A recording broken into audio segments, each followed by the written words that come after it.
Olá, bem-vindos ao canal Diário de Literatura. E hoje eu vou falar de uma dessas peças, Tio Vânia, de Tchekov. Eu assisti uma aula no YouTube da professora Helena Vassina sobre a grandeza dos escritos e do legado de Tchekov. E daí ela me chamou muita atenção quando ela disse que existiu o teatro grego, como se fosse um start, né, para as atividades de teatro, depois o grande expoente que foi Shakespeare, e já para o teatro contemporâneo, Tchekov, e isso me despertou, e ela indicou algumas peças, dentre elas eu fui me dar uma chance de aprender com a peça Tio Vânia. A peça tem 4 atos, ela se passa numa propriedade rural de um professor aposentado, Serebriakov.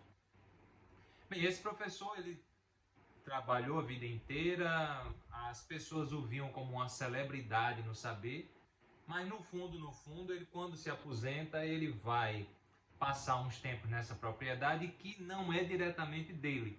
Ele foi casado com uma moça mais nova, irmã do tio Vânia, que teve uma filha com ela, e ela morreu. E ele casou-se novamente com outra mulher mais nova. E eles resolveram morar nessa propriedade. A peça possui vários personagens, eles dialogam bastante, mas a gente não consegue perceber, né, uma diferença grande nesse conjunto, mas todos têm o mesmo sofrimento, que é esse do convívio, da idade e de sofrimentos diversos. Todos reclamam, todos acham ruim viver a vida, aquela vida ali rural. Então todos têm algum motivo da infelicidade, mas como a peça é Tio Vânia, a gente começa a prestar mais atenção nesse protagonista. E o Tio Vânia, a gente percebe que ele é revoltado com o professor e ele atribui toda a causa da sua infelicidade ao professor. Porque enquanto esse professor foi casado com a irmã dele, ele junto com a sobrinha trabalharam, produziram dinheiro e mandavam dinheiro para o professor. E, naturalmente, para a irmã, a quem ele amava muito. Sem nunca ter pedido nada em troca. E esse professor, apesar de se comportar como um mestre do saber, mas ele não tem nenhuma expressividade na ciência, na literatura ou em quaisquer outras artes. Então ele ficou meio que inebriado por essa projeção do professor, e aí ele foi trabalhando, deixando consumir a sua vida e ficou velho. Detalhe, 47 anos o tio Vânia. Embora a expectativa máxima de vida no século XVIII fosse 60 anos, e mesmo assim raras as pessoas que chegavam. Então ele já se chamava velho, ele já se dizia cansado, ele já abordava que toda a melhor parte da vida dele tinha passado e ele estava trabalhando em prol do bem-estar desse professor.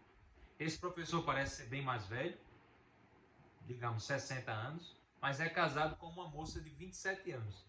Ele é como se fosse um querido das mulheres, um Dom Juan, alguma coisa assim, que ele consegue ouvir as mulheres, ficar solícito, mas enfim, nesse entremeado de relações, essa esposa dele, a Helena, é bem mais nova, bonita, formosa, chama a atenção de todos da casa pela beleza, inclusive de um médico que visita o Astrov.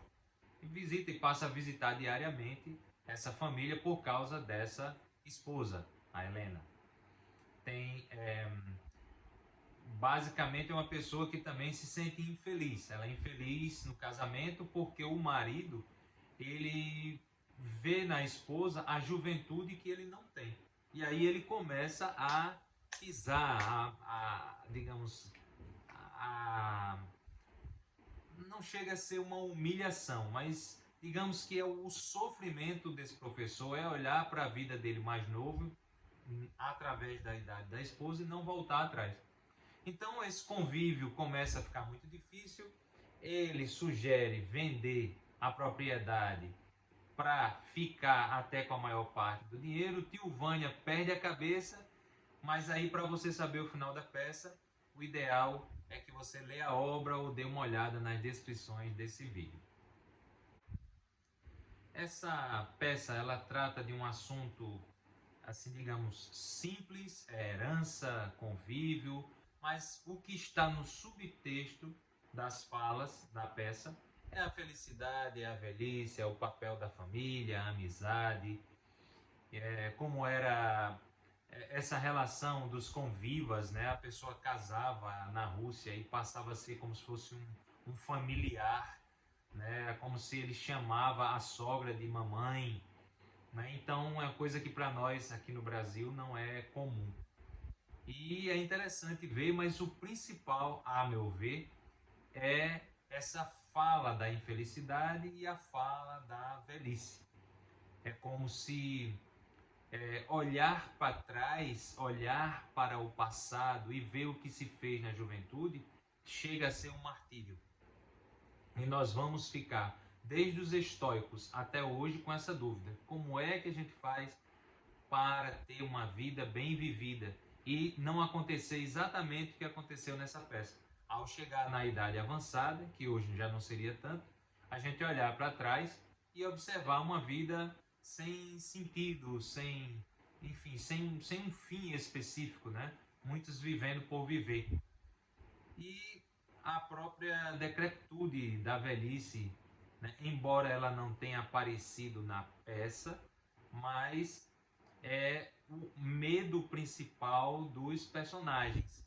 É tanto do professor, que já está bem mais velho que o tio Vânia, quanto o próprio tio Vânia, o médico Astrov também não se permite a felicidade, porque ele trabalhou muito e ele está chegando já nessa idade mais avançada e ele não quer mais compromissos, porque ele sabe que depois da idade ele já vai falecer, ele já vai morrer, então ele não quer compromisso. Então me parece que tudo gira muito fortemente em torno dessa reflexão, do ser idadoso, ou seja, o ser que é cheio da idade.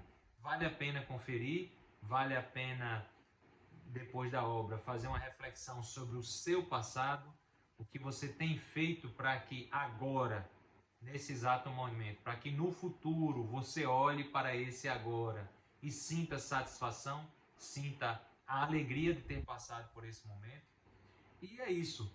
Eu espero que você leia a peça e a partir dela tente fazer a diferença na sua própria vida e na vida dos demais.